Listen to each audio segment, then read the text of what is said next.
I would like to acknowledge and pay respect to the traditional custodians, the elders of the land on which we meet. Here, it's the Awabakal people. I'd like to welcome everyone, particularly our guest speaker this afternoon, Dr. John Fluit. We're all looking forward very much to hearing from him in a little while. I'm going to invite Margaret to introduce John and his topic for us this afternoon. Well, thank you. Well, to me, it's a great pleasure to introduce John Fluit.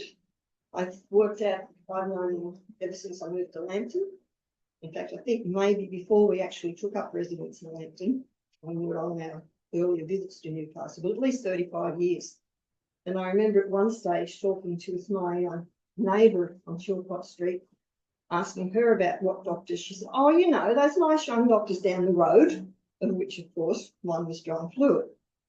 So had been our family GP for many, many years until he retired. And one of the things I will always appreciate about him was that he taught me to recognise an asthma cough. I've been sitting in the waiting room with my son, waiting for our appointment, and sitting there, cough, cough, cough, cough, cough, and cough. Walked in, John took one look at him and said, "Have you had your asthma medication, Ellen?" I didn't know it was an asthma cough. So he still needs a bit of encouragement to do his asthma medication properly, but anyway. Now, when we did this issue of the journal about medical matters, I invited John to write about his experiences. So in this, you may remember, he wrote about his experiences as a GP in the local area and provided us with those mysterious objects for our quiz that time. And I see he's got something like that going around here again. So that sort of fostered his connection with the Newcastle Family History Society. And this equipment came, of course, from his wonderful medical museum. So that was a very good introduction or reintroduction to the Family History Society. Since then, he's donated some books, for example, some of which he told us he'd rescued from the recycling bin of a friend who was downsizing. And turned out, one of them in particular turned out to be a copy of the book that we really valued, and our copy had gone missing years ago. So he's been a very good friend of the Society. But I think today he's going to turn to developments in medical treatments over the years, for which I think we'll be pretty grateful we're in the 21st century by the time he tells us the kinds of things we've had in the past. And I noted in the little blurb in the newsletter, he challenged us to come here today ready to talk about two of the main innovations that we thought had happened in medical history. I'm going to nominate my two: contraceptive pill and polio vaccine. So I'll be interested to see what others we come up with and just see how far we have come when John talks to us about the 1800s in its medicine. Welcome, John. Thanks very much for asking me to come today.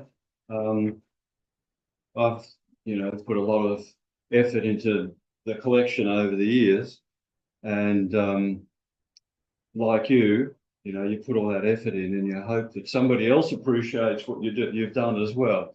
And you guys are the same. You're very passionate about the history of this area, and as you mentioned, the Sandgate guys said, the quality of the publications that come out of this place are really fantastic, really excellent.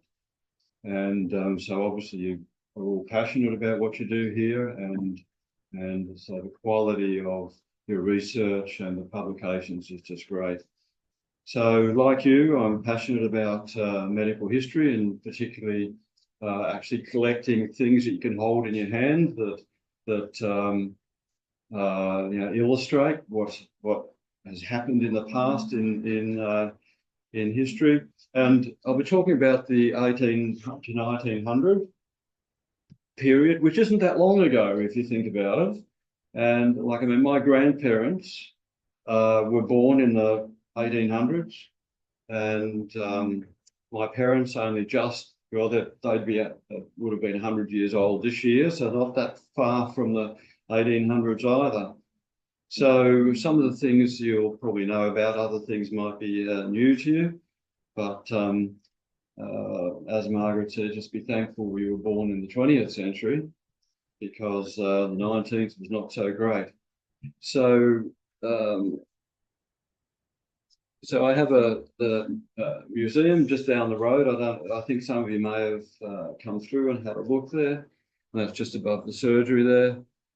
And I mean, some of these photos are fairly old actually, because it's much more crowded down there than in the photos. But I've got quite a collection of artifacts that it's ostensibly a GP sort of collection, but of course, even earlier in my career, we did a lot more things than we do now. You know, this sort of trend towards specialisation is a fairly new thing.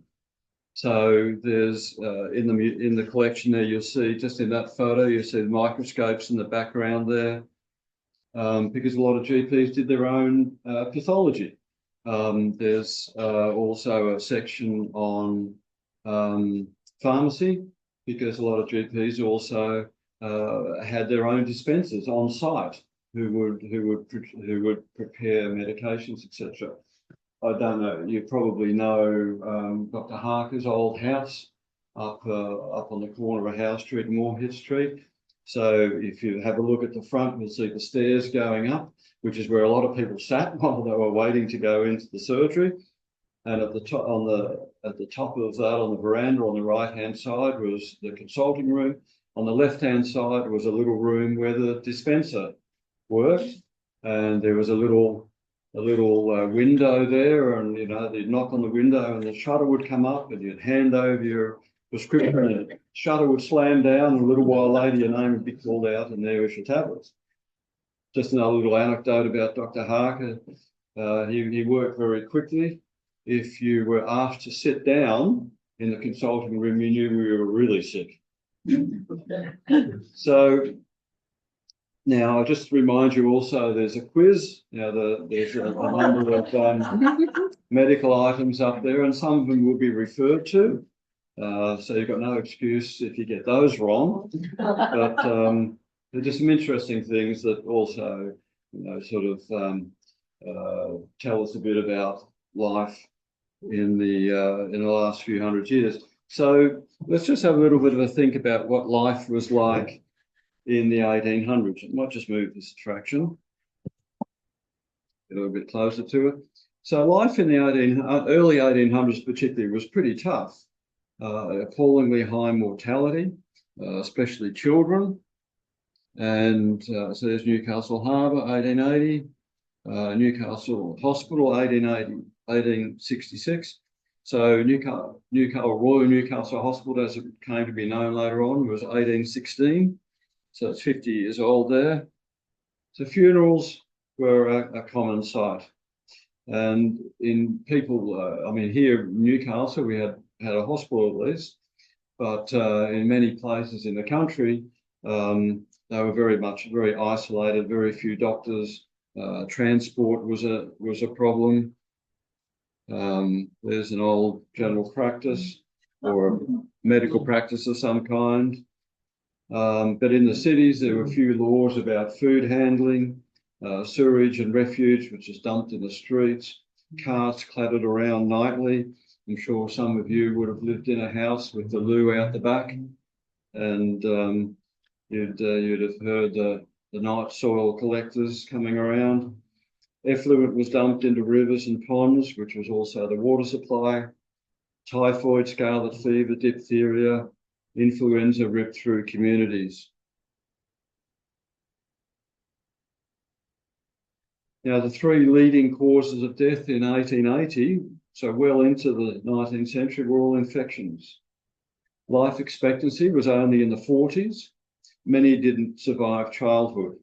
Medical care was rudimentary at its best. Now, I've got a family tree, family history written down, going back into the 1700s, back in Holland. And it's interesting how many families would have had multiple children with the same name. So what would have happened is little Johnny would have been born, and a year later he's dead, and then another baby's born, and he's called Johnny. And so you ended up with 3 or 4 little Johnnies. And that was fairly common if I look back through that book. Just talk a little bit about surgery. Only utter hopelessness or intense suffering would bring somebody to seek surgical treatment, particularly in the early 1800s before anaesthesia.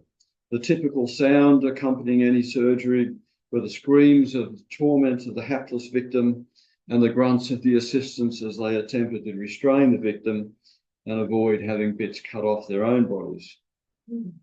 So Robert Liston in England was in the 1840s the fastest knife in the West End. Any idea what his record was for a leg amputation?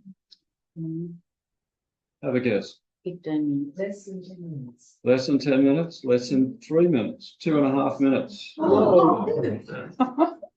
I mean, the sewing up came afterwards, but the actual amputation, 2.5 minutes. So after the initial cut, he would clasp the bloodied knife between his teeth to free up his hands. And there's a story about one particular amputation. The patient died after the surgery, as they often did.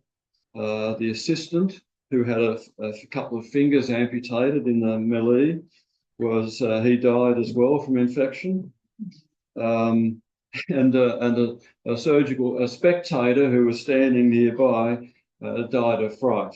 So it was the only operation in history with a 300% mortality. So anaesthesia consisted of a good soaking of the internal organs with brandy and opium, often shared by the assistants. And believe it or not, a cigar inserted rectally can produce muscle relaxation. Hemostasis was basically a hot iron. Now, a little while later, you'll see a sea surgeon's kit that I have, and there are some of these cautery irons are part of that kit. So surgery took place when in hospital, in a room with spectators sitting on benches, rising in a semicircle above the table. So hence the origin of the name theatre, operating theatre, because it was a good spectator sport, and basically anybody could come in and watch the fun. So if surgery didn't kill the already weak patient, because often, as I said earlier, they wouldn't come until they had absolutely no choice. Subsequent bleeding or infection often did. And interestingly, as we'll talk about a little bit later, sometimes patients that didn't bleed enough in surgery were actually bled a little bit more because I thought that was good. So in this sort of environment, quacks abounded. And it's interesting to look at some of the advertising of the time. And if you read some of the tabloids that we now, modern times, and look at some of the claims made for some of the dubious treatments, you think that we're back then. And it's interesting how many things that of dubious benefit. You'll read the blurb and it said it may help such and such, it may improve this and that. So with the quacks, I mean, if the choice was probably dying in surgery, you'd probably give these guys a go. But there was often little to separate doctors from quacks. Now, bloodletting, oops, there we go. Cigarettes of joy give immediate relief. Asthma, cough, bronchitis, hay fever, influenza, shortness of breath. So bloodletting. So phlebotomy or cutting of a vein was a logical treatment when it was based on the prevailing theory of four bodily humours. So it's blood, phlegm, yellow bile, and black bile. And excessive humours or excessive of these liquids in the body could cause fever and inflammation. So purging, vomiting or bloodletting would rid the patient of the overbalance, and health was just a lancet puncture away. And this goes way back to the 5th century.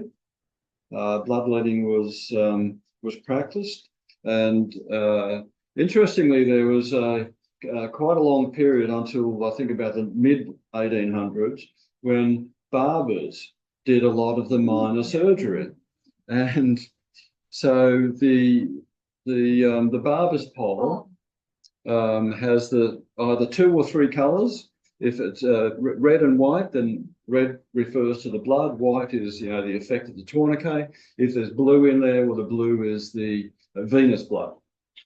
So that's the origin of the barber pole. Now, where am I? Oh, yes. So there are some notable disasters in history. So Dr. Benjamin Rush didn't hesitate to remove a quart of blood every 4 to 8 hours from George Washington.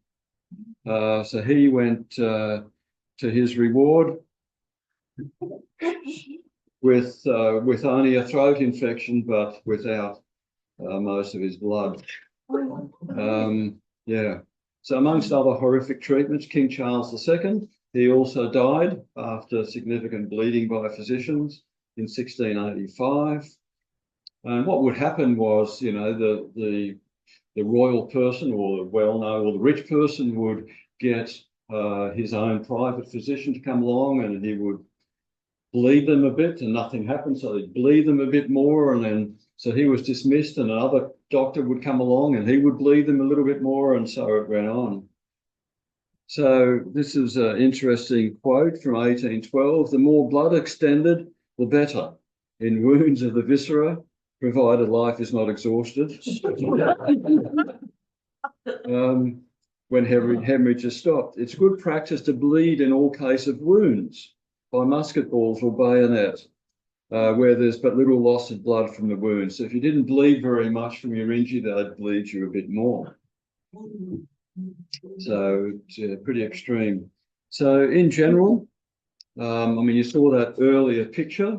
There are obviously parts of the body where the arteries and veins are close to the surface, and there was a range of different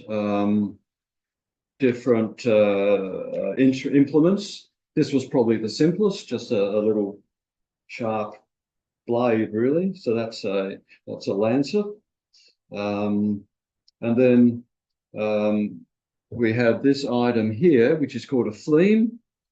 I'll spell that, F-L-E-A-M, in case you wanted to know. So essentially there's a choice of blades. You would choose the one you wanted, you would put it over a vein, and you would hit it with a stick called a phleem stick, and you'd get a decent amount of blood coming out. And then you had the next one along was a spring lancet. So this, you would pull that lever, and then that would cock the item. So it would be spring loaded. Again, you would place it over a vein and press the trigger on the side there, and that would shoot out and do a much better job of producing blood. Now that was reasonably sophisticated, but the epitome of sophistication, efficient bleeding, was an instrument with multiple spring-loaded blades called a scarifier, and there's one over on the bench there for you to have a look at. So it didn't have just one blade; it had up to 13, and they would come out like cat's claws. So you'd get a whole, row of cuts simultaneously. So cupping. So dry cupping, you're probably familiar with dry cupping because it's still used. So dry cupping involved a heated cup made of various materials. You can see there's glass, rubber, horn, various type. Glass, I suppose, was probably the most common. It was usually heated so that the air inside it was warm. That would be placed over the skin firmly, and as the air cooled, you create suction, and you would sort of get engorgement of the skin, and all the blood comes to the surface. And I mean, that is meant to have, you know, various uses in modern medicine, particularly in sort of Asian medicine. Physios often use it, you know, for injuries. But if you really wanted to do something exciting, then you'd combine it with the scarifying or the bloodletting, and then it was called wet cupping. So it was guaranteed to make the patient forget their original complaint. And cups combined with scarifiers often came in elaborate sets like that one. I mean, one of the things I love about collecting these things is that there's nothing disposable about them. You know, they were built beautifully. They were very expensive at the time, and they were built to last. This forgetting about the original complaint, it's also used in a medical treatment called counter irritation, which you may have heard of. And so what you would do is that you would actually, you know, it's a bit like pinching yourself to get the mind to focus on the pinch rather than your broken arm or something. So they actually made different devices, and one of them is called a Lebensschwecker in German, which is a life awakener, and it's a whole lot of spikes, spring-loaded spikes. So I've got one up at the museum. So you would, you know, put that somewhere away from the injury and then stab them with these spikes to, you know, to get the brain to focus on that. So there's, as I say, there's a cup and a scarifier there. If anybody wants it demonstrated on them, we can do that later. We were talking about leeches earlier. So leeches. Leeches were nature's answer to the mania for letting blood. One of my friends who's lived in Lambton all his life told me as a boy, he used to collect leeches down here on where the park is and sell them to local doctors. And they're still used now. Pardon me, mostly for skin grafts. If you've got skin grafts, you don't want a lot of blood to collect underneath the graft because that won't stick. So they actually use them for that purpose, or for getting rid of bad bruising. So until the early 1900s, you could buy leeches at a pharmacist, and there's a long history of use by physicians and barbers. They were useful for removing blood from confined spaces, like larynx, trachea, around the eyes, rectum, etc. And they often use these tubes, these leech tubes, to direct it to the exact site you wanted it to go to. And they were kept in these very fancy specialized containers, and they're highly collected. Some people just collect that kind of thing. Another area of whoops, what happened there? Did I miss that? Yeah. Another sort of common treatment was enemas, and there was quite an obsession in the UK and in Europe to cure absolutely everything by flushing all the noxious substances from the body. A quote from 1900 stated, "It's customary in France for a lady to use an enema after dinner, and it would be considered indelicate were it known that she had omitted the practice." So, yeah, look, I mean, even now you can go to places where, you know, what do they call them?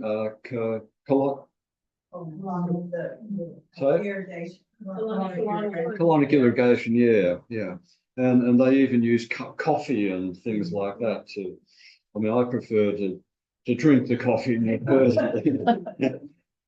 So various devices were used that were really a cross between a bad practical joke and water torture.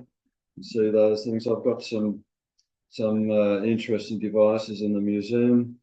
And from the 1700s through the 1800s, again, elaborate sets, that's out of the museum, were made, with ivory introducers there and beautiful brass plungers, etc.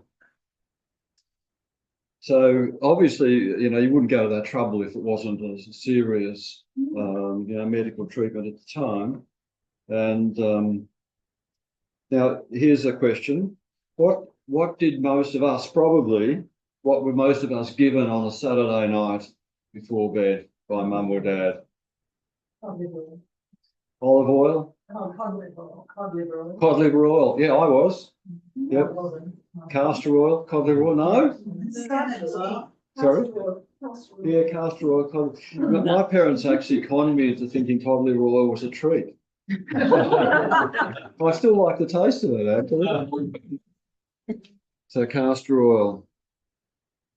And, to keep you regular, I suppose. Am I going too slow? Is it? Okay. Is there a time limit or anything? Do you ring the bell when there's 5 minutes to go? Trepanning. So trepanning, drilling holes in skulls. Now we know that it was done back in ancient times because they've actually found skulls, that can be dated back to, many 1,000 years ago.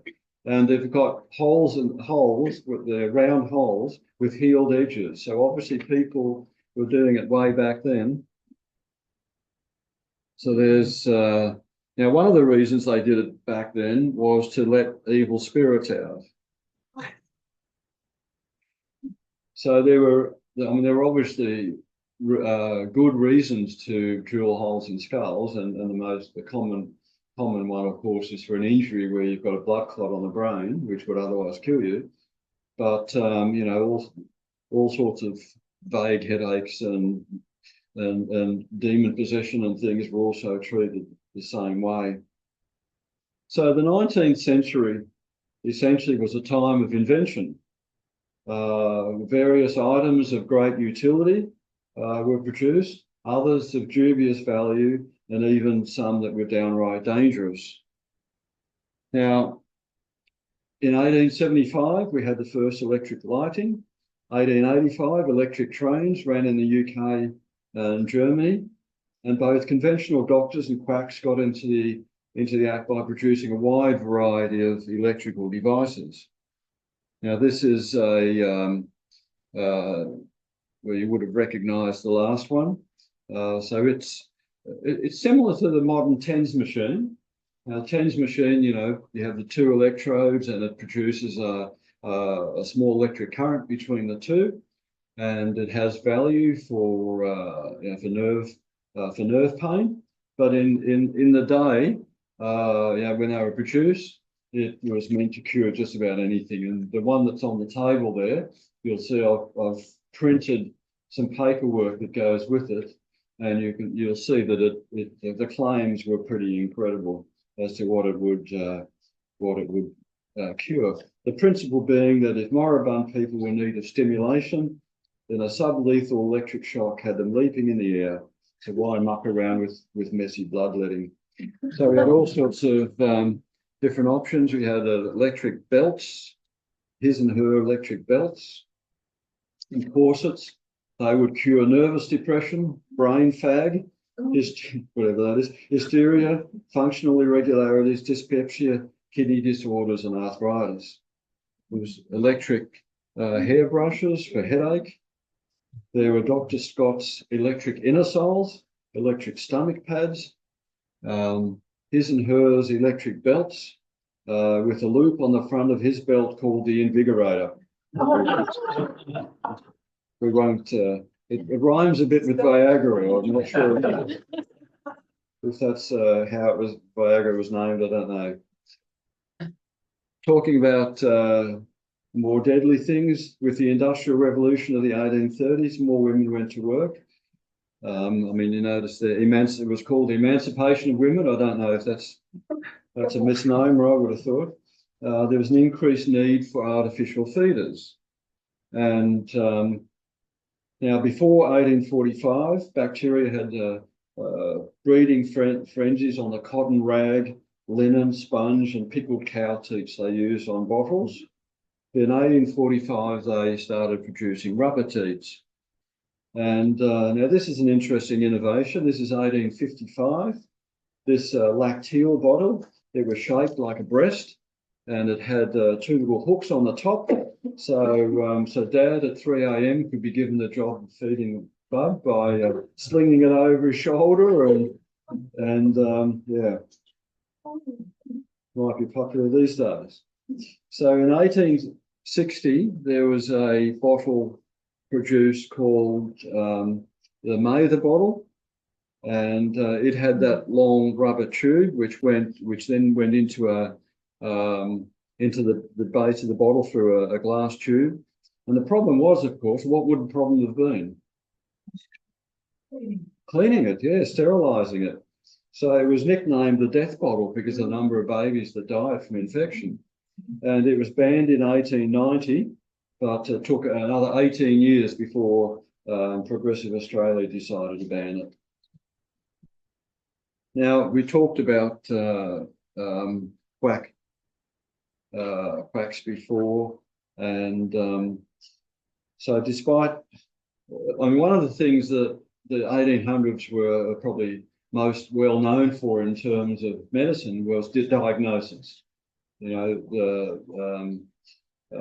a lot more became known of the causes of illnesses, but not so much about treatment.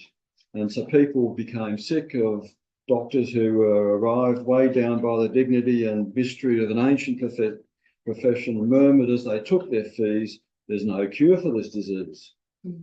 So with high mortality and difficult or expensive access to doctors and hospitals, sickness for many was the final tragedy. And in an age that enshrined free enterprise and the law far from being clear as to who could practice medicine, the stage was set for the most outrageous and unethical quack practices which cruelly exploited human suffering.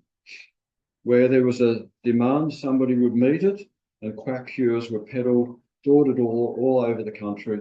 And for the modest fee of £1, you could even have a consultation by mail.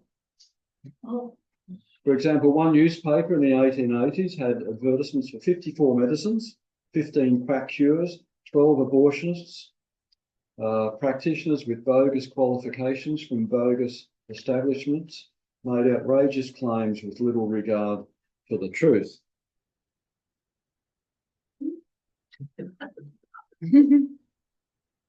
I'm not a Labor supporter. Testimonials could be bought or faked. The modus operandi of the so-called specialist was to first terrify the patient with a list of ominous symptoms and then guarantee a cure at a price. As many claim primarily to cure nervous ailments and the private results of youthful indiscretions, the placebo effect probably worked in their favour. So many cures at best did no harm, though so many gave relief via alcohol or narcotic, and some even cured permanently. So this was the woman's tonic was very popular, and a lot of women were hooked on it, and it had 16.8% alcohol. Mrs. Winslow's soothing syrup for babies contained opium. So the more the infant cried, the more he got until he stopped. By 1880, most big-time charlatans operated from capital cities because it was easier to set up a medical institute and you could treat by correspondence, and it saved travel and reduced the risk of being beaten up by ex-patients in country towns. Household medical books were a wonderful thing. they also proliferated from 1800 on. I actually had one arrive from London yesterday. That was written in 1793. Wonderful book. Interestingly, they were often, there's one of those just over there, by the way, if you want to have a look at that. They were often great philosophical works. They had chapters on child rearing, house building, veterinary problems, courtship, marriage, along with all sorts of cures of the time. And many did give sound common sense advice that helped a lot, particularly in isolated areas. And most families would have owned one of these, and I've got quite a number of them that have been donated by local families in the museum. And this is an interesting one in that it has a whole lot of layers, and you sort of peel back the layers and go further and further into the body. And that one over there is one of those. Let's have a look at some of the more genuine world-changing events from the mid to late 1800s. So the obvious one that most of us are very thankful for is anaesthesia. In 1845, Horace Wells attempted to pull a tooth at Massachusetts General Hospital with using nitrous oxide. Unfortunately, he didn't succeed with that in anaesthetising the patient, but he's still regarded as the founder of anaesthesia. And there was another guy the next year, Morton, who worked with Wells, tried ether, and that was when there was the first success in anaesthesia in surgery. So 1846. And Robert Liston, actually, missed, here we go. No, I missed him. Never mind. Anyway, unfortunately, Horace Wells died.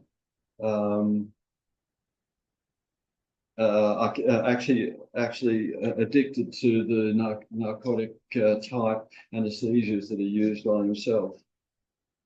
So he was the first recorded anaesthesia death. Robert Liston. No, I've missed him. He's back here somewhere, I think. No, anyway, I've missed it. Robert Liston was a surgeon who, in 1846, actually performed the first leg amputation under ether, and his speed became obsolete. Infection. Now, there's our operating theatre. That's St Thomas's in London, and that's how it looks now. It was in an attic right at the very top of the building, and when it stopped being used, they just closed the door, and then many years later they found it. So you can go and look at that. So infection was a major problem, particularly since they didn't have antibiotics. I mean, you think about it. It's only around the time of the Second World War that we started using penicillin. In the museum, I've actually got a penicillin ampule from 1945 that a soldier had it used on him, and he survived, and he took the ampule home as a souvenir, and eventually I got it. So typical hospital operation in the 1800s took place in a dirty room on any available surface, usually a rarely washed wooden bench. Instruments were at most just wiped on the surgeon's operating coat, which was even more rarely washed, usually just hung up in the corner on a hook, stiff from dried blood and pus from previous surgery. The surgeon had bare hands. Pus was regarded as a good surgical smell in the wards and as inseparable from surgery as blood. In 1846, this man, Ignaz Semmelweis, so he was a doctor in a maternity hospital. What tended to happen was in the morning, the doctors would come in and they would go to the morgue and examine all the ladies that had died the night before. And that included, internal examination. At best, they do that. And then they'd go and examine the women who were in labour to see how far along they were, etc. So he found initially by forcing the medical students, who were also involved in examining patients, to wash their hands in between examining the deceased patients and the live patients. He found that the death rate amongst pregnant women dropped dramatically. But all his attempts to revolutionise his hospital and spread the word were thwarted. And after years of fighting, he died at the age of 47 in an asylum, just totally destroyed by his efforts to try and get people to take note of a very, very simple thing. It was thought that gases or miasmas sort of hung over the hospital, getting into wounds, causing putrefaction. Pasteur, in 1863, first saw living creatures in his microscope. If you see his microscope in the background there, I've got one exactly the same as that. Joseph Lister, the surgeon, used carbolic acid soaked dressings to operate and act as filters to keep bugs in the air out. There's Joseph Lister, and there's a carbolic acid sprayer. There's one on the desk over there. So basically, when I realised that bugs were getting into the wound somehow, they used all manner of different liquids and caustic stuff that they put into the wounds to try and keep the bugs out. Now, Lister actually did a radical mastectomy on his own sister using carbolic acid spray, and she survived and did well without infection, which was virtually a miracle at the time. Now, again, in 1867, so a few years after this, he was booed out of the British Medical Association meeting in Dublin. And Lister and Pasteur together continued to lobby and experiment despite ongoing ridicule. The doctors of then were narrow-minded and resisted change, unlike we, proactive professionals. So Lister started washing hands and instruments in carbolic acid, and he soaked the operating room and everybody in it in carbolic acid. And in 1870s, he finally started getting some credibility. In 1877, Koch started first described anthrax bacillus, and microbes of all sorts became correlated with diseases, and they became visible. And when they discovered that there weren't any bugs actually floating around much in the air, the carbolic acid sprays were ceased, much to the delight of the theatre staff. Finally, Schimmelbusch found steam effective to sterilise instruments. And you'll notice in the museum that there are a lot of instruments like this, where you can see the handles are made of ivory. More commonly, they were wood.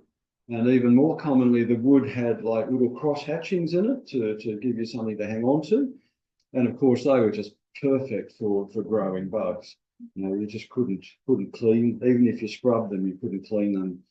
So towards the end of the 1800s was when basically surgical instruments became made of one-piece steel or metal, so that they didn't have all these little nooks and crannies for bugs, and so we had a new era of surgery with much less risk of infection. This is the surgeon's kit, and you see on the bottom left there, you see the cautery irons there. So the discovery of bacteria and the application of the principles of hygiene were a long, drawn-out process. And finally, just to finish up, there we go. So there's a saw, completely metal. And the early days, it was steam sterilised. When I spent some time in Africa, and we were just operating out in the field, and we had all instruments were just boiled up, essentially not steamed so much, but just boiled. because of the cost, we didn't use, ready-made sutures or anything. We just had needles, reusable needles, and we just had a 100-meter roll of fishing line. That's a braided fishing line that we used as thread. And when we were using, if we developed a hole in a glove, well, here we throw out the glove. Over there, 2 operations later, you get the glove back with a little patch on it. So things are different depending on where you are. So rubber gloves, just quickly. So Dr. Halstead, he had a female theatre assistant. This was in 1890. She was getting eczema from the hand washing solution. He had the Goodyear Rubber Company make some gloves for her. He eventually took her hand in marriage, and the glove found their way onto surgeons' hands universally. So in conclusion, take note of the past, try not to repeat the mistakes, don't treat new theories with disdain, and like me, be thankful you were born in the 20th century. So now the only reason to scream is when you get the surgeon's bill. So the question, what 2 achievements over the history of mankind had the greatest impact on improving the health of mankind? And I have to say, unfortunately, that Margaret's wrong. Close, but wrong, really. I've alluded to... Antibiotics. No, not antibiotics. No. Cleanliness. Sorry? Cleanliness. Cleanliness, hygiene, sanitation. As we're talking earlier about the early 1800s, out here there would have been an open sewer. So hygiene, cleanliness, and the other thing? Education. Sorry? Education. Yes, that was part of that. And the other thing? The other thing? Clean water. Clean water. Thanks for the vision.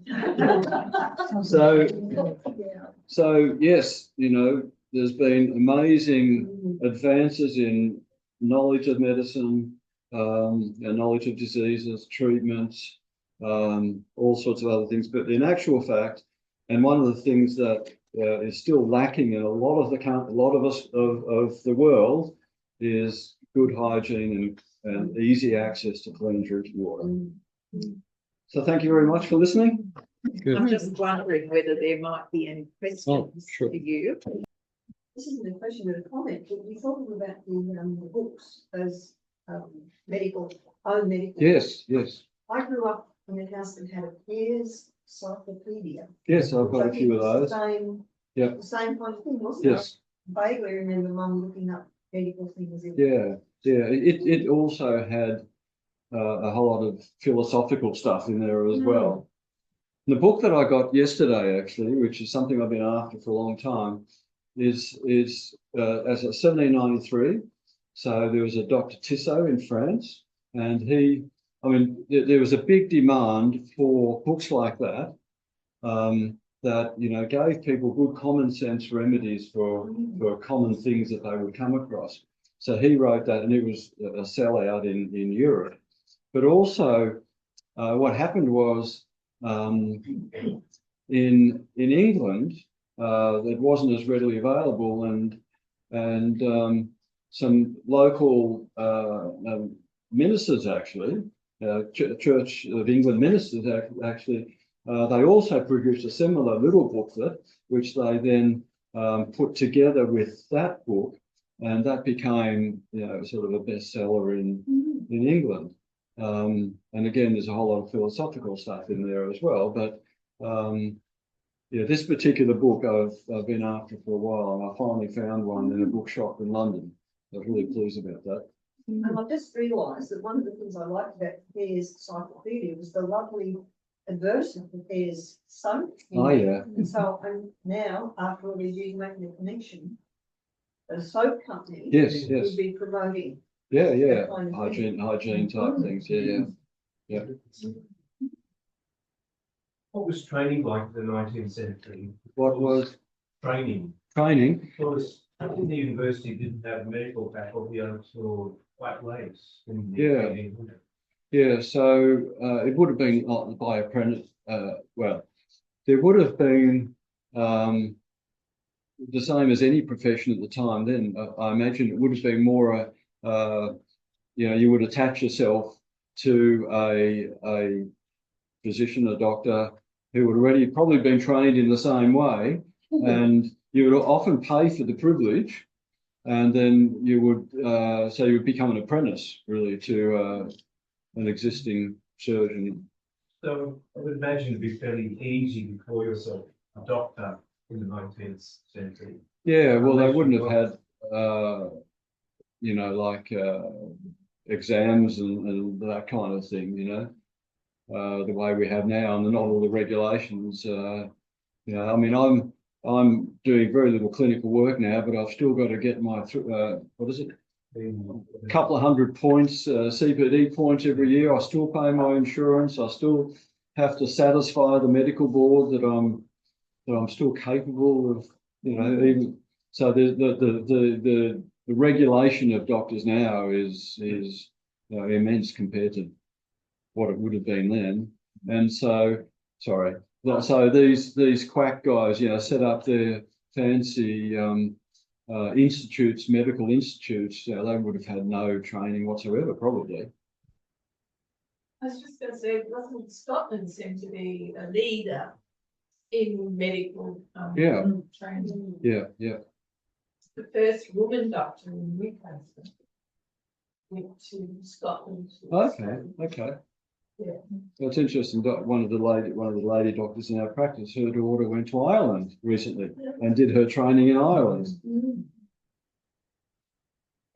When you're going back that far, it strikes me that the doctors have in some ways, a lot more specific things that they would deal with than our GPs, because I know sort of in rural, call it, they had usually often somebody in the village who they made herbal remedies, and they were considered the midwife and the layer out of the dead.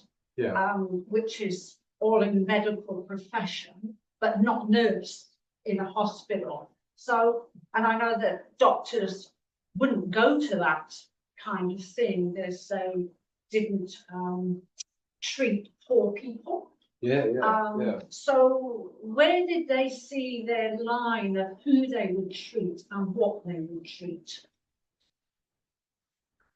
Well, I suppose to some extent they were limited in that there wasn't a lot they could treat. I mean, in terms of some of the really severe, flus and infectious diseases throughout history, they were pretty helpless. Everybody was pretty helpless. And as I mentioned earlier, in the 1800s, there was a lot of developments in knowledge about disease, but not much in treatment. So they would probably just treat rich people who gave them some money, because if the poor people couldn't pay them and they couldn't do much for them anyway, it was a pretty hopeless situation, really, when you think about it. And even some of the great medical pioneers, it was really more about knowledge about disease, and they really weren't clinicians as such, because there wasn't that much they could do. And I suppose, and out in the country, the same as now, people don't want to go out in the country. So if you were stuck out in the country and you needed a doctor for something they could do something about, you'd probably have the barber slash surgeon, or Mr. Smith down the road who was the midwife would help out, or there weren't the resources we have now, that's for sure. Thank you so much. You're welcome.